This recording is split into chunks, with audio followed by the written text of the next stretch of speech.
Hello everyone, it's Jamal Thomas. Welcome to the Progressive Soapbox. So I haven't really planned this one out, but I want to talk about it. The Nico House anomaly panel. All of this conversation that's been started by me kind of making this point that what Bill Maher did wasn't racist.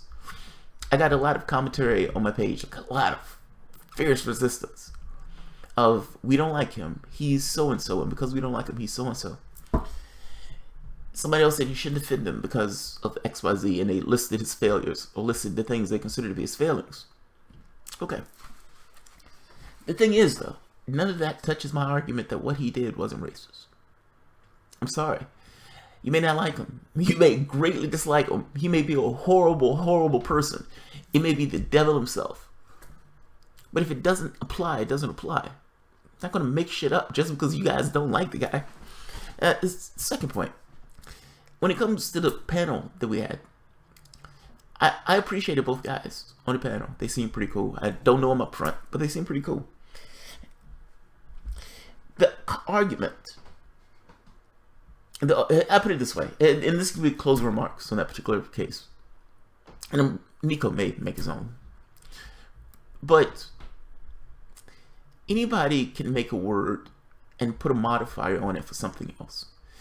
To say that anybody who's for the most part in the upper crust and who profits off the status quo is somehow racist. That's amazing. Look, that's an amazing statement. That is racism to the entire country. I'm sorry.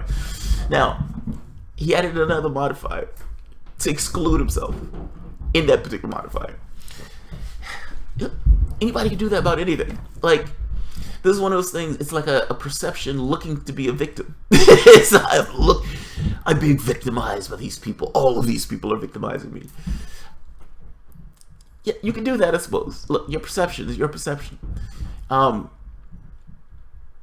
to be fair, it's not completely wrong. I mean, there is systemic racism. There is racism built into a particular system just because that particular system wasn't built with other people in mind. So he's not wrong. I'm just saying he's taking a perspective. Now, you can't necessarily say that perspective is wrong. Some of that stuff is subjective in regards to how you see it. I feel we're being victimized by X. Okay, well, that person perceives it that way. To that particular individual, that's the way he perceives it. Now, are there other perspectives? And how close is that particular perspective to reality? And are there elements in it that's true? If that makes sense. Are there elements of this particular perspective that are true? Because it allows you to interrogate the perspective. Here's the problem. Subjectivity has ranges. So you can be subjective to a point, but at a certain point, it kind of loses all meaning. That's why I kept saying this doesn't have any meaning to it. It's shaping a reality. Like, so let me put it this way. When I had an illness since I was 17. And, you know, for the most part, it's illness. You deal with it the way you deal with it. Now, at work, they would say they have a perspective of me. So let's say if I had a cold 1 week, if I got injured 1 week, all those things. With that perspective or that knowledge of the injury, whatever they consider of me, based upon that injury, understand, because that's in their head in that sense. All of the things that take place are essentially, oh, there's that illness, that this or that. I don't have that image of myself at all. Now, who's right? Which perspective is closer to the truth? I, as myself, have an image of myself. Whatever that image of myself is, of course there's going to be elements of it that's wrong. Nobody can perceive exactly how they are. Meaning that even from the perspective of who I am, that perspective is somewhat hazy. I have a perspective. I have no idea exactly what I am. I don't have the outside perspective to make that case. Now, somebody from outside of me may have a completely different perspective of me, and this is kind of my point. The people at work have a very specific perspective of me based upon their knowledge of, oh, I have an illness. What do they mean by illness? What is their heads? Do they regard illness? Is it a debilitating thing? Is it something that nags or weighs on a person? So each and everything that takes place in that person's life has something to do with that particular illness. Do you see what I mean? It's what's real versus what they perceiving to be real are different. Even from my own self, what I myself in this particular experience is perceiving to be real is somewhat different than reality.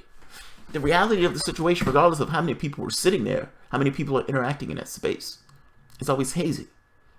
You, yourself, your particular perception will never know. It's subjective. Now, the question becomes, whose perspective is closest to the right one? Now, I may have certain biases in me that says I don't want to be seen in that way. I don't want you to see me as some kind of illness or some kind of illness case. I don't see myself in that way. How do I know that those little aches and burns or hurts aren't related to the illness? How do I know that? Do I have blinders on it? That's saying, okay, no. This is just regular stuff that happens to regular people, and it has nothing to do with any particular lingering condition. Or am I right? This is shit that happens to everybody. Who's right? Who's right? Now, if we're in this conversation about who's right on something that's immensely hazy, take that simplistic condition and apply it to our current situation in regards to reality. African Americans and whites have a complicated history. Now, for the longest time, damn, somebody's gonna have to take a drink. There's a drinking game apparently that when I drop my ink pen, that somebody takes a drink. Take your drink. Take your drink. So blacks and whites have a complicated history. Now, the funny part is, you always hear me say that they don't regard their history honestly, because I think that's true. Like, I don't think you can kill 1 million Iraqis and then within 5 years say, hey, you people need to get this shit together. We've given you everything you're ever going to need. Now, for African Americans, of course, you have 500 years of slavery, and then afterwards, bondage, Jim Crow, all this other stuff. The prison system currently, the laws that are in place, the systemic racism that Nico was talking about that allows blacks to go into prison longer than whites, or that allow blacks to get locked up more than whites for the same crimes. You can understand that that's, again, a complicated history, if you know what I mean. There's a certain level of strife, and that's a massive understatement, that runs through the core of this society. Part of that strife is, and part of the problem is, it's not regarded honestly. White liberals overcompensate. Somebody, like the woman who was on there, Bill Maher's a racist for saying that word. You're overcompensating. You're overcompensating. Calm down. The other side pretends like it doesn't exist. It doesn't exist. It doesn't exist. No such thing. They don't regard their history in this way, of this brutal, bloody, violent history. No, they don't regard it that way. So, understand, you have somewhat of a polarized society in this kind of conversation. You have the other sect that says these people should have made it up by now. Yes, I know we've, built this country on their backs for the past 400, 500 years. I know we didn't give them anything for it. Yes, I get it. But they're free now. They should be able to pick themselves up and go. Back in the 60s, back in the 50s, there would be these debates, open debates, about race and about politics. They were uncomfortable as all hell. They were difficult to watch. I would imagine it was more difficult to sit there in that particular position. Because understand, those people were in hostile territory. X, King, Kennedy, those people were knocked off the map. Knocked off the game board. So there's not some conceptual conversation that they're having. They're talking about reality in regards to how human beings are interacting with each other. And they're having a conversation about integration when we've been integrated for the past 500 years. Imagine the ridiculousness of this. We need to make a law that says we're integrated. We've been integrated for 500 years. You just haven't fucking owned up to it. I'm saying, in this particular country, we have a complex history. And in having that complex history, you come to a point and you say, okay, what is that history? What does a history mean to me right now as a person? And is there a specific history per se? Like, what I'm getting at is, yes, it was violent. Yes, it was nasty. It was disgusting. They were rapists. They contorted us into things. Now, in the same way that that white man who had to contort that person into a slave, I mean, because understand, he's taking a man and contorting him into a slave. He has become somewhat of a monster to do it. It's not like you can remain your humanity at the point where you're literally taking somebody else's. You lose your humanity at the exact same time you take somebody else's. So now you've made this man with all this potential and everything else into a slave, and you yourself have become a monster. That goes over in time. This person is a rapist. This person is a violent thug of sorts. But he's considered a prize of society. He has slaves. He's awesome. This is just the way we are. Now, but understand though, that something else, 3 things happened right there at that moment when that took place. You had workers that can work for free, meaning you could have some people who get massively wealthy because they're not doing the labor.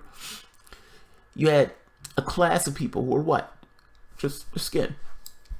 And based on their skin, they thought to themselves, or at the very least they understood. They didn't even have to speak it. They understood in the same way you understand what water is. You don't have to speak what water is. I'm better because I'm white. At the very least, regardless of what takes place to me, at the very least, I will have my white skin. And those people will always be beneath me.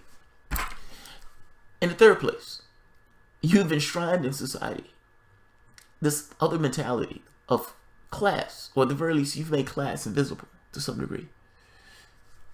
That white man is dirt poor. His wife, all that family is dirt poor. Yes, you have some people who have slaves, but those people are dirt poor, even though they believe full well that they're somehow better off. This is the biggest trick in the book. The issue, the conversation you're trying to have is about class. I'm sorry, it's not about race. Like, I get this thing of everybody who's living off the system. I get that. But all of this, to some degree, boils down to this obfuscation of an issue of class struggle. In the same way those blacks suffered. Yes, they suffered immensely. They did. This society also suffered. The conversation, yes, you had the situation of the Negro. And yes, we were in desperate poverty. That's true. But you still had a society that, for the most part, raped the rest of society. Particularly when you're talking about the 1920s, and the whole robber baron era, all that stuff. You were raping the society. Yes, again, blacks might have been worse off, but at the same token, whites were getting also screwed. When you look at what you have now, when you're talking about status quo, half this country is in poverty. We only make up 13% of the country. The majority of the country is in poverty. And you must understand, when I'm saying poverty, I'm saying poverty in the United States. I'm not talking about poverty abroad. If you're going to bring in this idea of Haitians and this idea of everybody else, then you're talking about the world. Let's talk about the world. 60% of the world is like off $10 a day.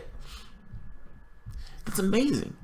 Ultimately, those people are poor to some degree because of our particular lifestyle. Meaning, we can do what we do purely because of their poverty. Understand what I'm saying? So yes, you can have this conversation about what's in the United States, but this conversation about what's in the United States automatically brings in other people around the world. Because in the same way that black person was being exploited for his labor, the people in those other countries are also being exploited for their labor. So the items that come here, they can be sold at a particular price so we can afford it and we can wear our jeans and whatnot. The issue that we have in this country, I keep making, is class. It's not race. Like, if you want to go and say it's status quo, if you're some poor Peruvian, knowing full well that your products are being sold to the United States, he can make an argument that you yourself are living off the system and you yourself are some kind of elitist and you yourself are somehow racist against him because you're using his particular labor and you don't care about him. You're not doing anything for him. You're buying the clothes. You're using the oil. You're doing all these things. You don't care about these guys. Now, you may have some feelings about it, but there's nothing that you're going to do per se to try to overturn the system. Now, I look out at the world. I understand that these vagaries of the world exist. I look at this thing and I say, okay, the biggest issue here seems to be one of class. I understand all these things that took place with regards to race. And I understand that you're going to find a certain part of the population that harbors a certain amount of racism. Accept it. Is what it is. You're going to find another part of the population. Look, my point is, there's a spectrum of this stuff. But can you really make the argument that all these people are racist? I don't think so, man. I'm sorry. For myself, I don't see it. I just don't see it. We have a complicated heritage, complicated relationship. And at any bottom rung of the ladder, if there's a bottom rung of the ladder, that bottom rung of the ladder can make the argument that the top ladder is being racist. At some point, you're going to get to Nico's level. You're going to get to my level where I'm being racist for something that I'm not doing. I just don't buy the argument. In regards to the race thing, it is a complicated heritage on race. But you choose your perspective. You choose your perspective. What perspective of the world do you want to see? In the same way I choose the perspective of me that I want to see. You choose your perspective of the world that you want to see. What's right? You're going to see information that gives you some confirmation of what you believe in. What's right? Can you really put your finger down and say, right here, this is it. This is the true reality of the situation. No. What you can do is have perceptions of what you think things are like. And you can give those perceptions. Now, some of this stuff is going to be subjective, meaning, yeah, there are gray areas in regards to what's true or not. Other areas, not so much. Not so much. A man cannot jump and just start flying. I don't believe it. I would never believe it. But if you're telling me, if we're having a conversation and we're saying, I think this is the degree to which something becomes racist. Well, that becomes subjective. It's hard to have a subjective argument in that case. Because anybody who's looking at it is going to say, either I agree with the subjectivity of the person because I agree that that's the way the world is, or I don't agree. All that stuff boils down to your perspective of the world. And to some degree, what perspective you yourself have of yourself in relation to that world. My perspective of the world doesn't include the majority of the people being racist. I just don't see it. There are systems. He's not wrong on this particular point of systemic racism. He's actually completely right. He's completely right. If you're talking about the criminal justice system, yes, he's completely right. But when we get down to the individual themselves, not systemic, but the individual, can we honestly make the case? They say the individual themselves are somehow racist for not doing something. And if that's the argument we're going to make, then we're going to say the majority of America is racist. And that argument, that line can be moved back further and further each time, meaning you can always make somebody a little bit more racist just by saying this person didn't do this person didn't do that. I'm not buying it. That's not what racism means. That's not what racism means at all. Look it up in the dictionary at that point. And that's not a dig. I'm just saying it's contorting your reality to kind of fit a narrative. That's all. At least that's my position. That's what I think it is.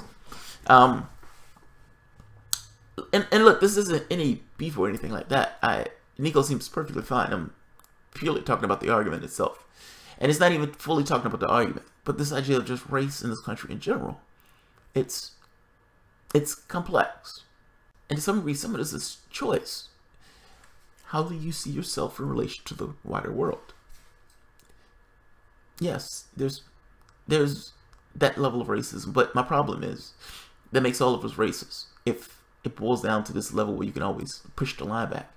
I just imagine in somebody's perception abroad, they look at us and say, all those Americans are fucking racist. They don't care about us. They don't care about us. They use our products. They use our land. They use our, they take our resources. They don't care about us. They put those shirts on every day. They put those jeans on every day. They put those shoes on every day. They use the oil in their cars every day. They eat our chocolate. All that stuff. They do all these things. And we're sitting here and, shit and piss. They don't care about us. Those people are racist. I had a conversation with a guy in Egypt. He said George Bush hates Arab people. And I had to tell him, it's not that he hates you, dude. He's just apathetic. Apathy. It's not racism. Those things are different. Those things are different. Those things are very different. You can make any argument you want. Apathy and racism are different things. You can add apathetic to racism. Okay. You can add anything to anything. If we're talking about what it is, and part of this is defense of the word itself. I don't want it used willy-nilly. I want it used when it actually applies. In Bill Maher's case, it didn't apply. Nor do I think it applies to a whole swath of the country. Because, again, you can start moving that line back of what you consider racist forever. This is perception to some degree. That's not the perception I choose. I choose a different one. So, I'll leave it at that. Alright guys, if you enjoyed the content, feel free to share, like, subscribe. You can always support the work through Patreon. Thanks.